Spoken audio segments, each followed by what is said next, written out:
pessoal! Hoje vamos dar continuidade ao nosso estudo da zoologia, terminando de analisar os invertebrados. Na última aula, nós vimos as relações de parentesco que existem, como que a gente consegue relacionar os animais e com isso colocar eles dentro do mesmo reino, filo, classe, gênero, espécie. Vimos também alguns grupos de invertebrados. Os poríferos, os quinidários, os plateumintos, os nemateumintos, e hoje nós vamos dar continuidade a esses estudos. Vamos começar analisando o filo molusca. Então, os moluscos são esses amorzinhos aqui, os caramujos, caracóis. Eles possuem esse plano corporal básico e aqui já coloquei de cara uma listinha de características que você tem que saber sobre os moluscos. Começando por, eles são esquizocelomados. Ai, meu Deus, não vi esse nome. Você estava falando só celomado e acelomado até agora, Natália. Tudo bem, fica calma. A gente viu lá na última aula que existiam duas formas de desenvolvimento do celoma. Ele podia se formar a partir de umas evaginações da endoderme, ou ele podia surgir ali no meio da mesoderme e depois ir crescendo. Quando ele surge separadinho dos dois lados da mesoderme e depois cresce, a gente chama esse celoma de esquizoceloma. Não tem problema se você chamar ele só de celomado. Foi só pra gente relembrar rapidinho o que era o esquizoceloma. Eles são naturalmente triblásticos, porque se possuem celoma, quer dizer que possuem mesoderme e, portanto, possuem 3 folhetos embrionários: endoderme, mesoderme e ectoderme. Também possuem simetria bilateral. Se eu cortar ele no meio, os dois lados são iguais, o que indica aqui, ó, e a gente já consegue ver bem claro isso nos moluscos, o processo de cefalização, da concentração dos nervos numa região de cabeça e depois da ramificação desse sistema nervoso para o resto do corpo. São protostomados, ou seja, primeiro a boca, depois o ânus. Também possuem uma concha calcária que é secretada pelo manto. Atenção aqui. Isso é característica exclusiva deles. Então, nós até aqui, ó, estávamos analisando as características relacionadas ao desenvolvimento deles, o que vai fazer com que eles sejam o grupo que vem logo depois dos nemateumintos, né? Então, a gente vai vendo uma evolução aos poucos desses grupos. Os nemateumintos, por exemplo, eram pseudocelomados.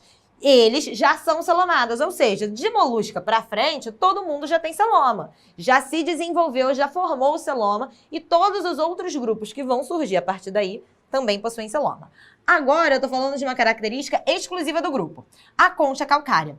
Ela é secretada por essa região que fica bem aqui assim, ó, na bordinha dele, ó. Essa região que é o manto vai secretando esse calcário, formando uma concha. E a concha cresce aderida ao manto. Ou seja, o animal e a concha são uma coisa só. Não dá para você arrancar fora o caramujo e pegar só a concha dele, porque você vai estar arrancando um pedaço dele. Isso também significa que a concha vai crescendo conforme o animal cresce. Então, quando eu vejo aqui, ó, o caramujo, essas voltinhas dele, ó, são relacionadas com o tamanho dele. Quanto mais ele cresce, mais voltinha vai dando, mais esse corpo vai retorcendo com a concha e ficando grande. Outra coisa interessante é que o corpo deles é separado em cabeça, massa visceral, que é essa meiuca aqui com todos os órgãos e as estruturas, e uma região de pé. Os grupos anteriores não tinham uma estrutura para locomoção, específica para locomoção. Ah, as medusas têm os tentáculos, beleza, ela usa o tentáculo para auxiliar, para nadar, mas ela não é uma estrutura para locomoção. Os nemateumintos, os plateumintos, porífera, quinidária, todo mundo vivia 100% na água. Agora, eles já têm esses pés que permitem um certo deslocamento. Isso não quer dizer que os moluscos podem viver completamente distante da água, então você vai encontrar um molusco lá no meio do deserto. Não é isso. Mas ele já consegue sair ali daquele meio 100% aquático e chegando já ali no terrestre. Então, você vê, por exemplo, eles aqui em cima de uma folha. Coisa comum de se encontrar um caramujo. Ele já consegue chegar no ambiente terrestre porque ele tem uma estrutura que são esses pés bem musculosos. Repara aqui, ó, isso aqui é músculo, ó, formando, ligando o corpo dele a esses pés que permitem ele andar em ambiente terrestre.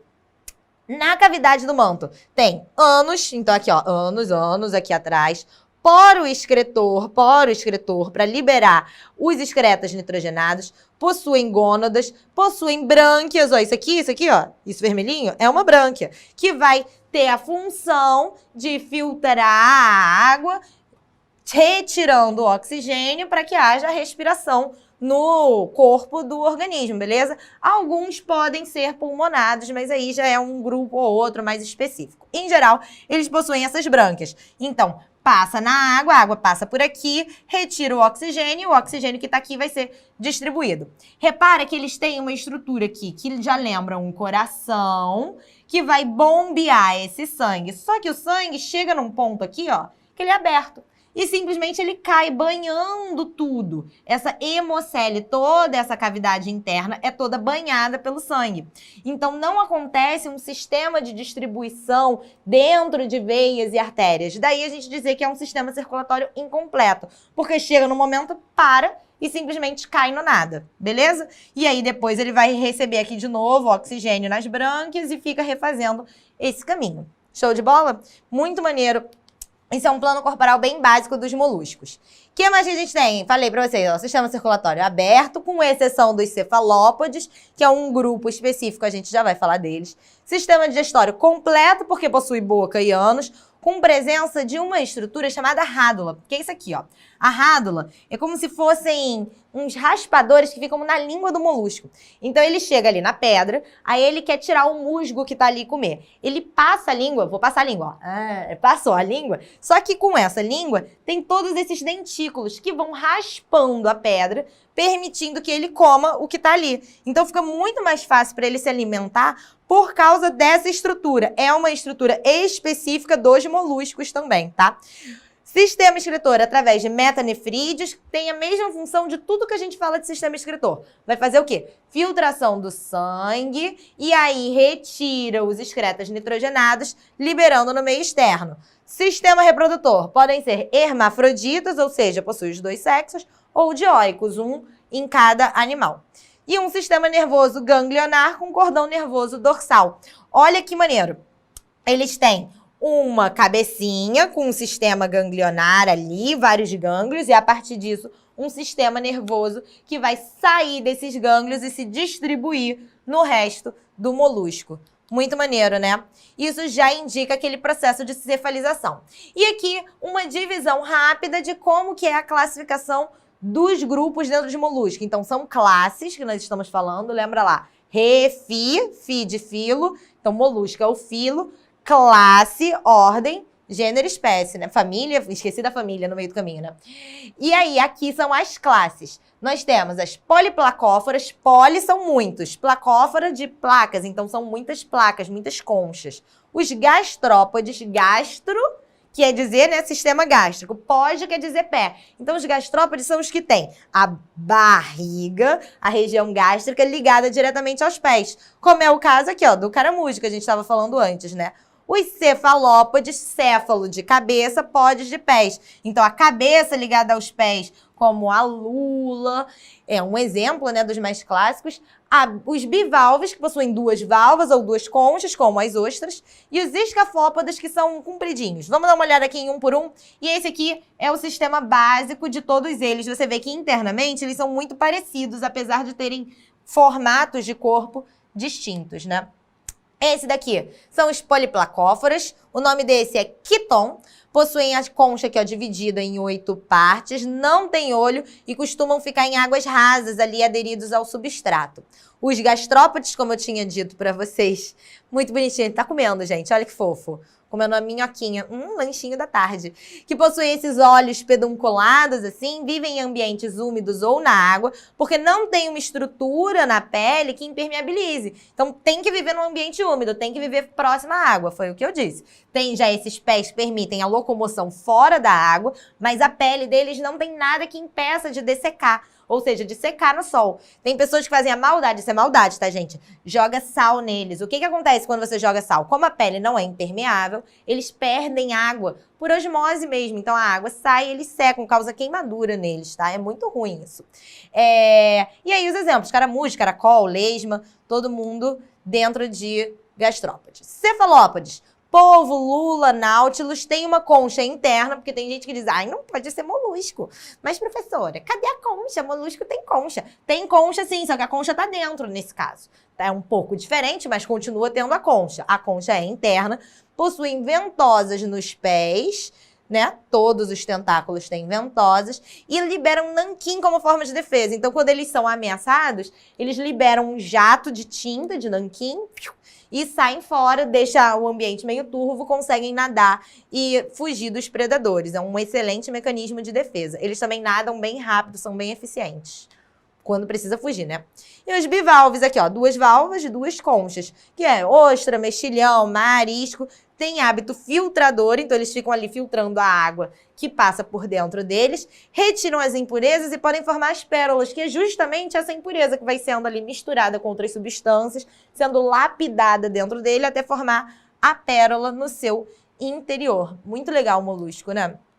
E aqui, por último, os escafópodes, que eu falei pra vocês, tem um formato compridinho assim, né, um tubo com 2 aberturas, uma em cada ponta. Eles são bentônicos. Isso quer dizer que eles ficam fixados ali no solo, fixados não, né? Vivem ali próximo ao substrato aquático, próximo à terra embaixo, né, na água, e ficam ali quietinhos esperando passar uma coisa ou outra para ele abocanhar. Eles ficam fixos e ficam só uns bracinhos assim para fora, uns tentáculozinhos para eles capturarem o que estiver passando por ali.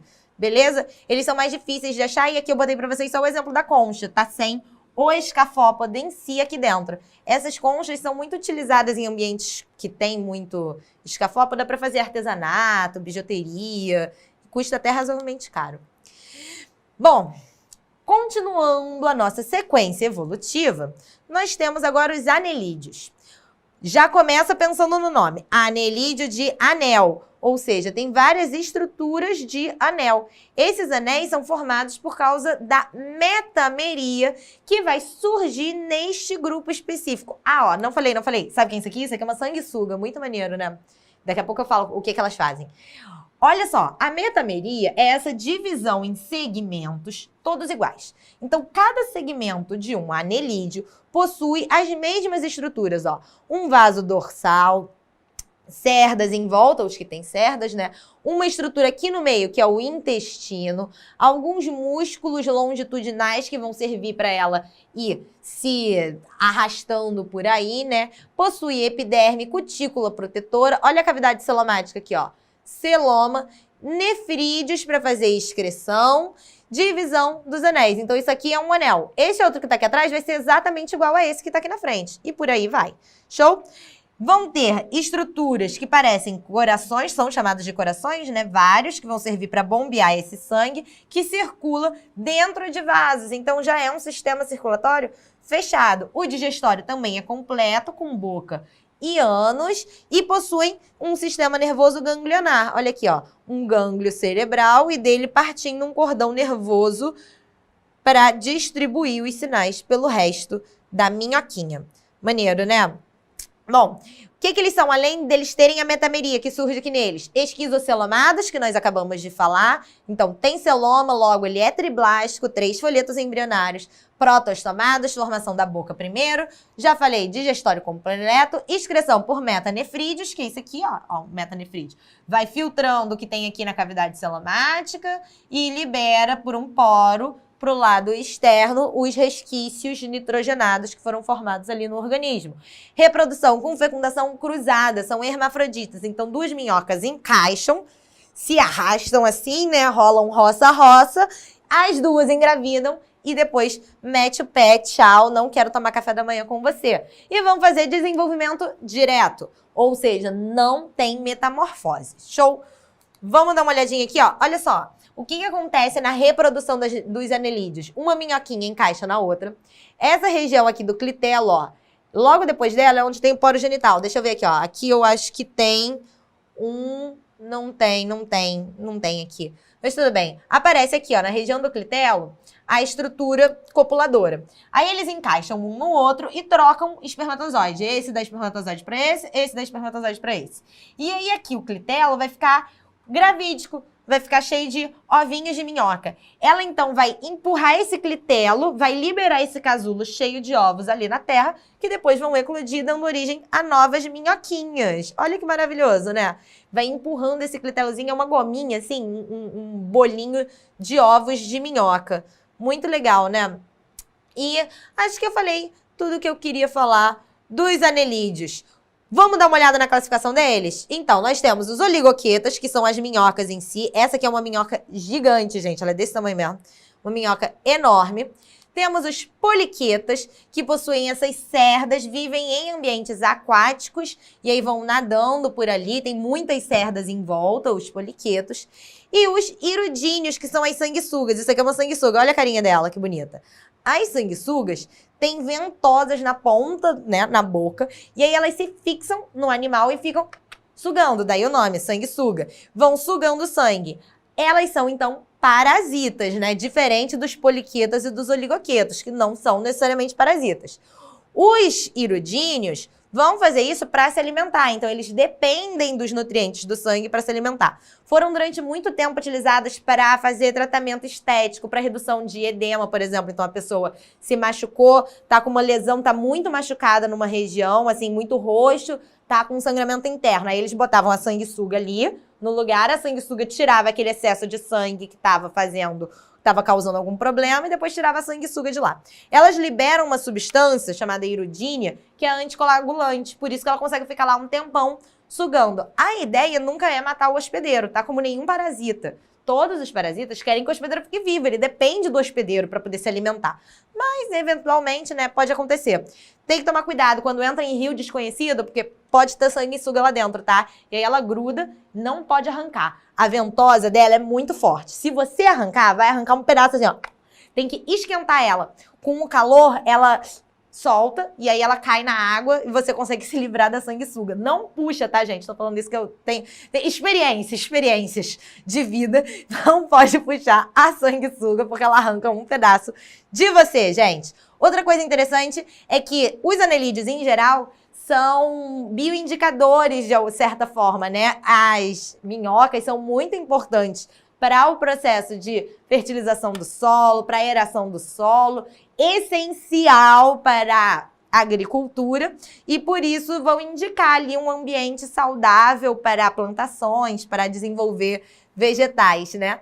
Já as sanguessugas são encontradas só dentro dos rios, tá suave. Se tiver tudo limpinho, é possível que tenha uma sim, tá? Bastante cuidado.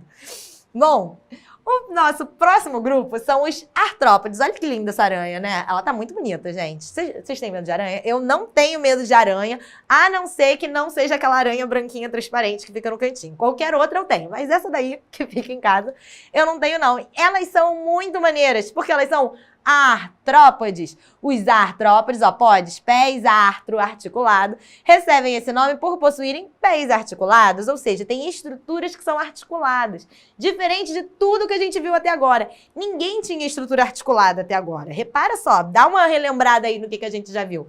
Ninguém era articulado. E eles agora possuem esses pés articulados que facilitam a locomoção em ambiente terrestre. São triblásticos, esquizocelomados, simetria bilateral, continuam com a metameria que surgiu nos anelídeos, permanece neles. Atenção que vai se manter só nesses dois grupos de invertebrados, depois a metameria só volta a surgir lá nos vertebrados, então nenhum outro grupo tem, só anelídeo e artrópode.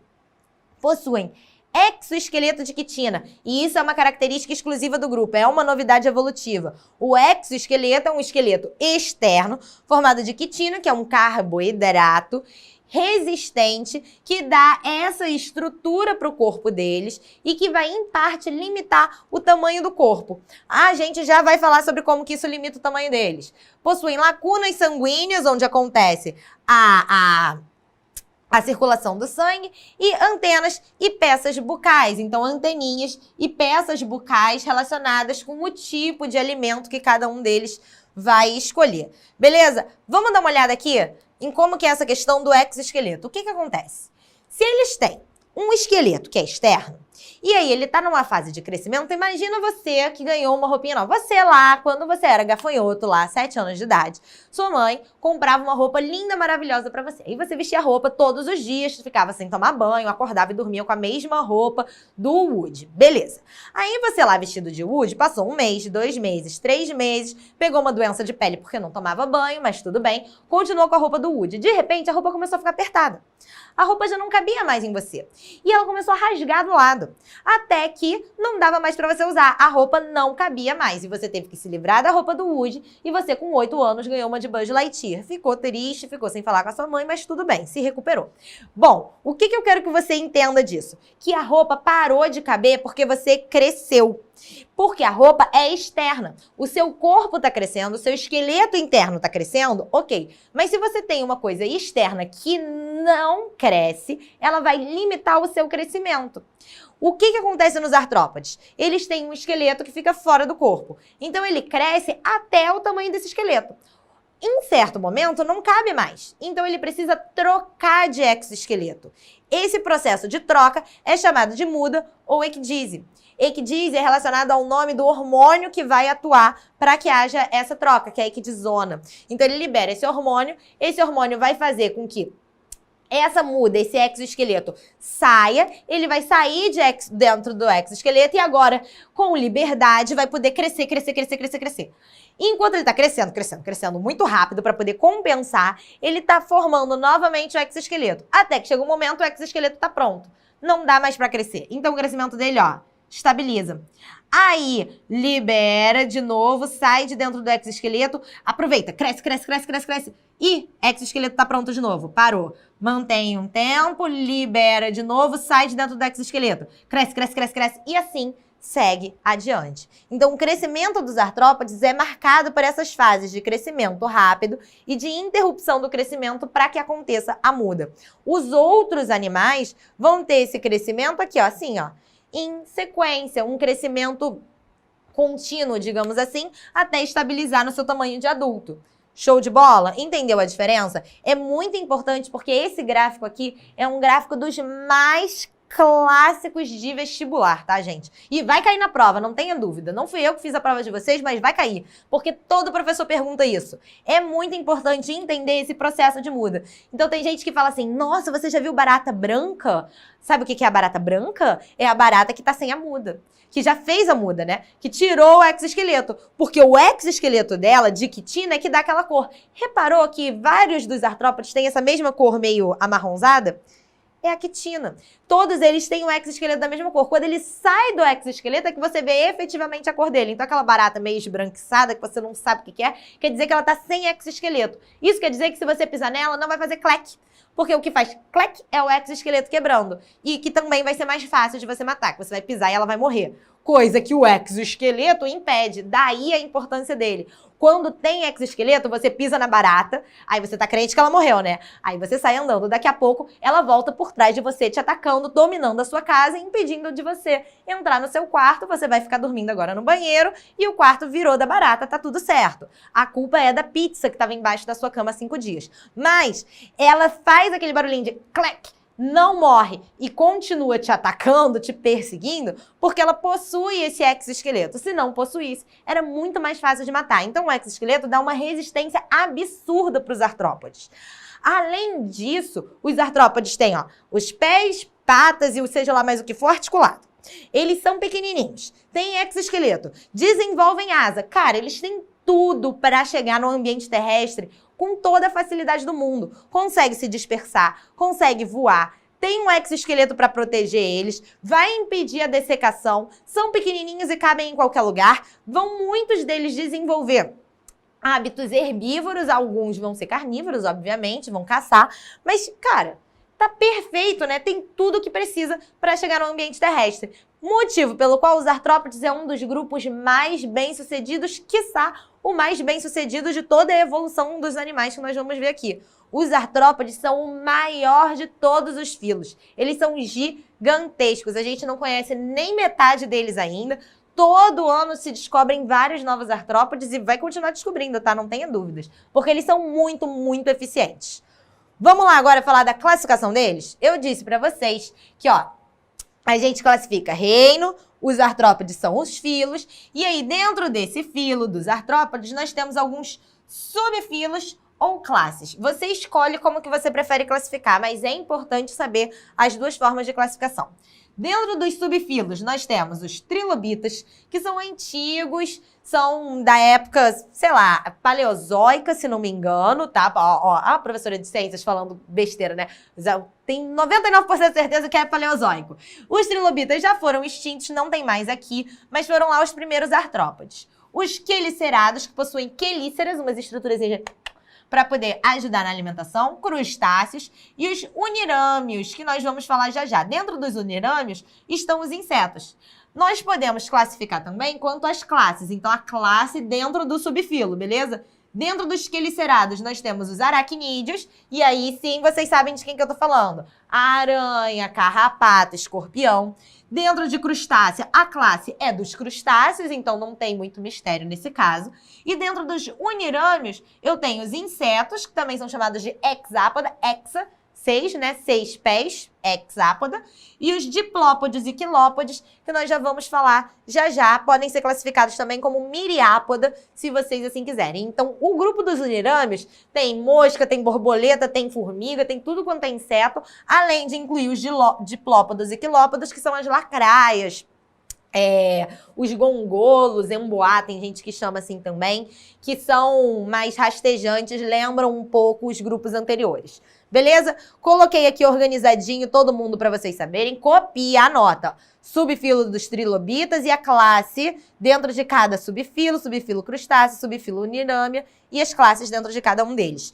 Características dos artrópodes, já falei de várias delas, mas aproveitando que a gente está aqui, protostomados, esquizocelomados, possuem metameria, exoesqueleto de quitina, alguns já exoesqueleto calcificado, no caso dos crustáceos, né? Vão ter desenvolvimento que pode ser direto ou indireto, possuindo metamorfose. Vamos falar já já de como que acontece a metamorfose deles. Essas aqui são as características gerais dos artrópodes. Aí dentro de cada subfilo, nós temos algumas características específicas, como por exemplo a divisão do corpo deles. Os aracnídeos possuem o corpo dividido em duas partes. Já os crustáceos têm o cefalotórax, que é uma mistura da cabeça com o tórax e o abdômen. Os insetos, os unirâmios, vão ter o corpo dividido em três partes, cabeça, tórax e abdômen. Vamos dar uma olhada com calma em cada uma dessas? Então, olhando a classe dos insetos, o que a gente tem? Corpo dividido em três partes, cabeça, tórax, abdômen. Falei pra vocês que eles são hexápoda, né? 6 pés. Então, 3 pares, ó. 3 pares, 6 pés no total.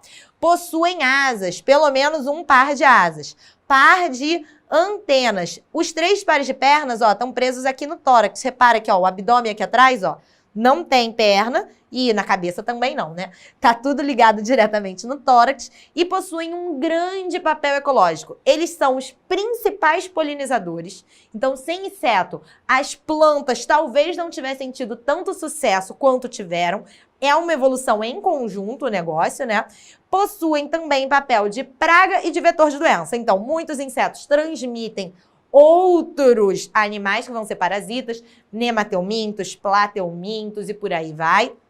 Vocês mesmos sabem dos que transmitem bactérias, protozoários, tem mosquito da dengue, por exemplo, tudo isso inseto, vetor de doença. E também vão ser praga nas agriculturas, então tem sérios problemas relacionados ao controle de insetos quando a gente fala de agricultura. O método mais interessante para fazer esse tipo de controle de praga é através da introdução de predadores naquele ambiente para controlar a população de insetos, né? Mas isso já é assunto de outra aula, só para a gente relembrar rapidinho. Beleza? Então, dê uma olhada geral no corpo dos insetos. O que mais a gente tem?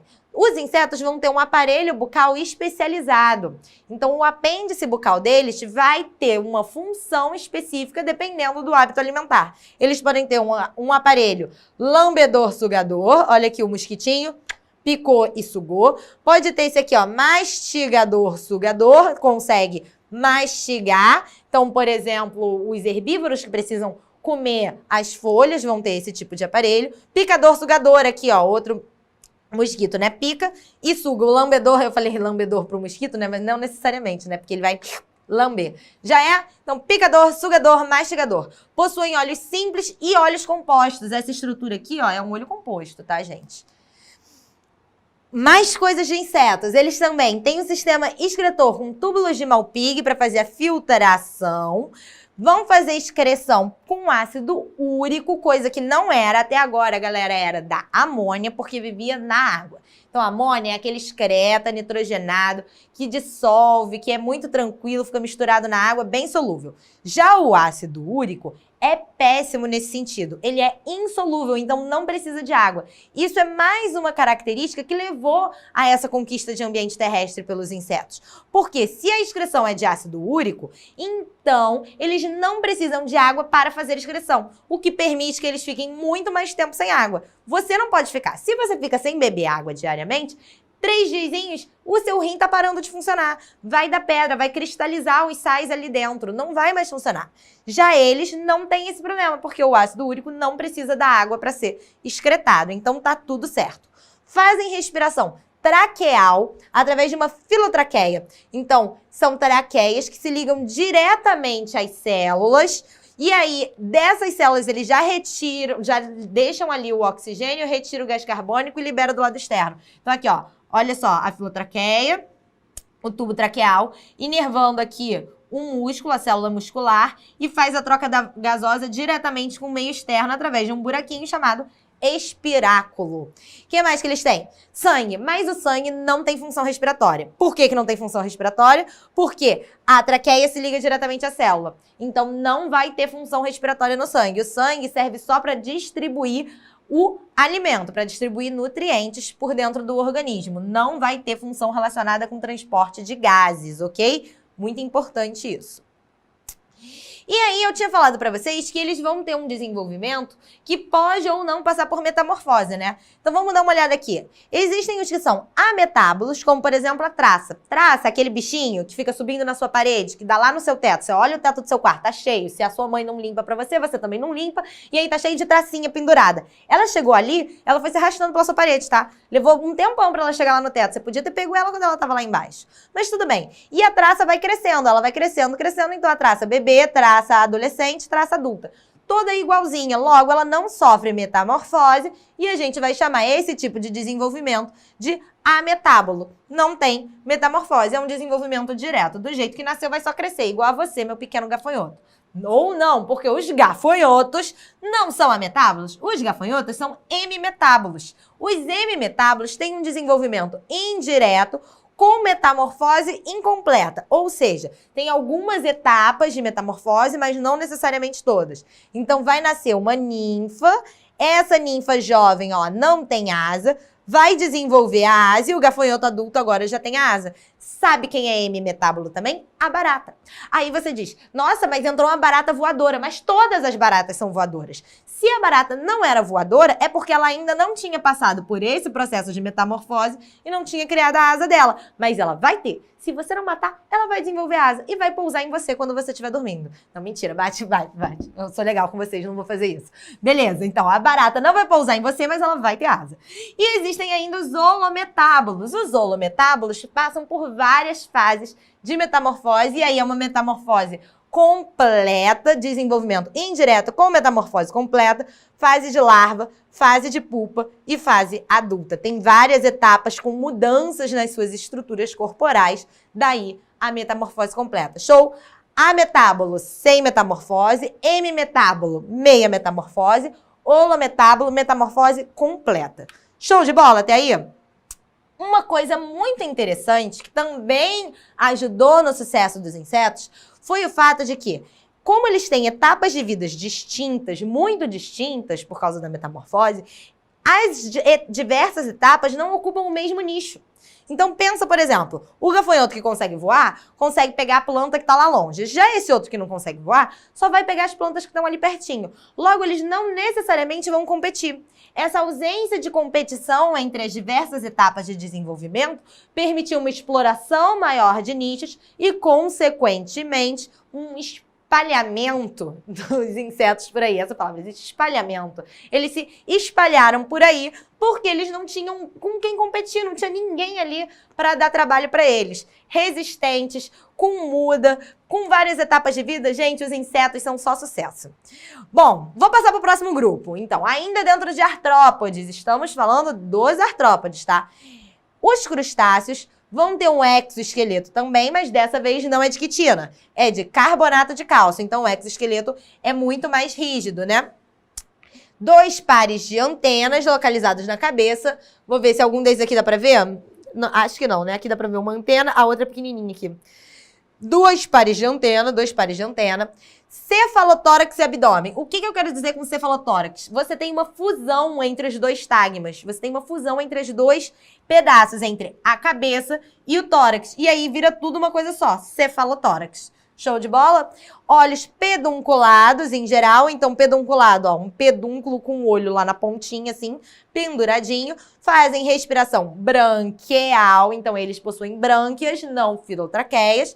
E as fêmeas vão incubar os ovos durante a reprodução. Dando uma olhada aqui nos crustáceos, uma coisa que eu quero que vocês prestem bastante atenção são as glândulas verdes ou glândulas antenais. Vão ficar mais ou menos aqui, ó, isso aqui verdinho é a glândula antenal, próximo à antena, daí o nome, ou verde por causa da cor, e vão fazer a filtragem, filtragem do sangue, né, liberando os excretas, beleza? Excreção pelas glândulas verdes. Próximo grupo, vamos andar, né? Aracnídeos, porque esse é muito legal. Esse é um dos meus favoritos, gente. Os aracnídeos incluem aranhas, escorpiões, ácaros e carrapatos, onde os ácaros e os carrapatos são parasitas. Também possuem cefalotórax e abdômen, 4 pares de patas aqui, ó, no cefalotórax, o abdômen aqui. Possuem estruturas chamadas quelíceras aqui, ó, para comer, para pegar a comidinha, e pedipalpos, que são essas estruturas maiores, ou só palpos, como vocês quiserem chamar, que servem para auxiliar, para pegar, manusear o alimento. No finalzinho aqui, ó, do aracnídeo, você tem uma estrutura que ou vai ser um ferrão, ou aguilhão, no caso dos escorpiões, que servem para inocular veneno, ou no caso das aranhas, a estrutura é a fiandeira. Deixa eu ver aqui na imagem anterior. Aqui, ó, nessa daqui, aqui a aranha. Aqui no final é a fiandeira, que é ligada a uma glândula que produz seda. Então é daqui do bumbum da aranha que sai a teia de aranha. Olha que bonitinho. O que mais que a gente tem aqui? São dioicos e fazem fecundação interna. Acho que tá bem coberto os aracnídeos. Olha aqui, ó. Filotraqueia para respiração, mesma coisa que eu tinha falado antes. Olha aqui, ó. Traqueia, e aí essa traqueia vai filtrar o sangue. Repara que ela é diferente, ó. Essa filotraqueia é diferente daqui, ó, dessa respiração traqueal que a gente estava falando antes, ó. Essa respiração traqueal vai inervar diretamente a célula. Então, passa da célula para a traqueia libera pelo espiráculo. Na filotraqueia, você tem uma região que parece um pulmão foliáceo, ó. Tá vendo aqui, ó, essas estruturazinhas? Que vão filtrar o sangue e liberar os gases, fazer as trocas de gases, tá? Isso aqui é diferente da estrutura anterior. Repara nessa evolução. Repara que ele tá indo assim, começando a parecer com o que vai virar um pulmão lá na frente, né? A gente tá tendo um desenvolvimento dessas estruturas. O sangue, no caso dos aracnídeos, vai transportar oxigênio, possui um pigmento chamado hemocianina, e a hemocianina carrega o oxigênio. Então, nesse caso, o sangue tem função relacionada ao transporte de gases. Vão fazer excreção por túbulos de Malpighi e glândulas coxais, nesse caso. Não é glândula verde, é glândula coxal. Vai ficar próximo às patas, liberando os excretas nitrogenados. Repara aqui que nas aranhas a glândula de veneno fica aqui próxima à quelícera, que é o que ela usa para pegar o alimento. E no caso dos escorpiões, a glândula de veneno vai ficar aqui próximo ao ferrão, né? Funções parecidas, locais distintos. Quilópodes. Os quilópodes são as lacraias. Vão ser carnívoros, então lacraia morde, tá? Aquele negócio, lacraia morde de verdade, machuca, não mexe quando você encontrar uma. São carnívoros, tem um par de patas por segmento, então você consegue ver uma metameria muito clara aqui, vários segmentos e um par de patas em cada segmento. Atenção nisso, porque o grupo dos diplópodes difere justamente por possuir 2 pares de patas. Cabeça e tronco, um par de antenas na cabecinha e olhos do tipo simples. Já os diplópodes vão se diferenciar justamente porque possuem 2 pares de pata. Então, a centopeia, com o nome de 100 pés, né, da centopeia, deveria ser um diplópode, mas eu vejo gente chamando a lacraia de centopeia. Aí você escolhe o que você quer chamar. O nome desse daqui que eu tô te mostrando é emboá. Já ouvi também com o nome de gongolo. Esse é aquele que você dá um petelecozinho, ele se enrola todo e fica assim, durinho, enroladinho, protegido. Por que ele fica durinho? Porque tem exoesqueleto. São herbívoros bem diferentes dos quilópodes, né? 2 pares de pata por segmento, par de antenas e olhos simples. Respira. Respirou? Gente, não aguento mais. Falei tudo de artrópode, entenderam? Tem um monte de exoesqueleto, faz muda e o resto vai se diferenciar entre as classes. Então tem que saber cada uma das classes. Vamos falar do último grupo agora. Atenção. Último grupo de invertebrados, os equinodermos. Aleluia, irmãos, chegamos no fim. No fim dessa vida sem vértebras, no fim dessa vida sem notocorda. Esse é o final. Os equinodermos são muito especiais, porque eles vão ser deuterostomados. Os deuterostomados vão formar primeiro ânus e depois a boca. Então você tá vendo que nesse momento houve uma mudança na formação do organismo, no processo embrionário. Aqui tudo ficou diferente. Eles vão formar primeiro o ânus e depois a boca. Adivinha quem mais que é deuterostomado? Todos os vertebrados. Por isso os equinodermos são o último grupo. É dali que o desenvolvimento embrionário dá uma virada e vai seguir para virar vertebrado. Portanto, são triblásticos e celomados, como todo mundo anteriormente. Possuem espinhos na pele, daí o nome equinodermo. Equino é de espinho, derme de pele, né? Possuem simetria primária, bilateral e secundária radial. Daí, cuidado, que tem gente que fala, ai, tem simetria radial só. Não necessariamente. Durante a embriogênese, a simetria é bilateral. E são dioicos com desenvolvimento indireto, ou seja, tem metamorfose. Isso aqui é um ouriço, olha que bonito. O que a gente tem de estrutura importante deles? Primeira coisa, essa estruturazinha aqui, ó, são os pés ambulacrais. É o que ele vai usar para se locomover. A água entra pelo orifício, se distribui aqui por esse canal até os pés ambulacrais, que crescem cheios de água e vão sendo usados para se locomover. Além disso, eles têm também uma estrutura chamada pedicelária, que são umas mãozinhas assim que servem para ficar limpando ele, literalmente limpar. Então ele vai tirando a sujeira, os restos de coisa que fica por cima com essa pedicelária. O sistema nervoso deles vai ter um anel que se distribui depois radialmente e por isso eles têm a capacidade de regeneração. Então se você cortar uma perna aqui da estrela do mar, mas o anel ficar intacto, depois ela consegue crescer de novo. O problema é se romper o anel. Se romper o anel, aí deu problema. Esse sistema ambulacral que é exclusivo delas e as pedicelárias também, igual lá nos ouriços, as estrelas do mar têm. Dá uma olhada aqui em como que acontece esse processo. Olha a estrela do mar andando, ela vai se posicionar, elas são carnívoras, gente, elas vão comer os animais mesmo. Eu sei que a estrela do mar parece ali inofensiva, de boinha, quietinha, mas nem é. Olha aqui, ó, essas estruturas andando, ó. Tá vendo essas estruturas pequenininhas ali embaixo dela? Os pés ambulacrais, ó, andando. E ela vai comer agora um mexilhão. Ela tem muita força no tentáculo, consegue abrir o mexilhão, vai fazer digestão extracorpórea, vai botar o estômago dela pra fora e aí começa a sugar ali do lado de fora o animal para comer. Então ela bota o estômago dela para fora para poder fazer a digestão, iniciar fora do corpo. E passou. E por último, a nossa classificação dos equinodermos. Eles podem ser classificados em asteroides, equinoides, ofiuroides, crinoides e holoturoides. Aqui, ó. Essa aqui é a holotúria, famoso pepino do mar. Aqui, o ouriço, a estrela do mar, o ofiuro e o crinoide, que é o lírio do mar, tá? Isso aqui não é uma coisa que costumam cobrar muito, mas vale conhecer a diversidade do grupo. Gente, encerramos os invertebrados. Nossa próxima aula vai ser de vertebrados e aí a gente vai ver como que essa característica da deuterostomia seguiu em frente. Muito obrigada, até a próxima!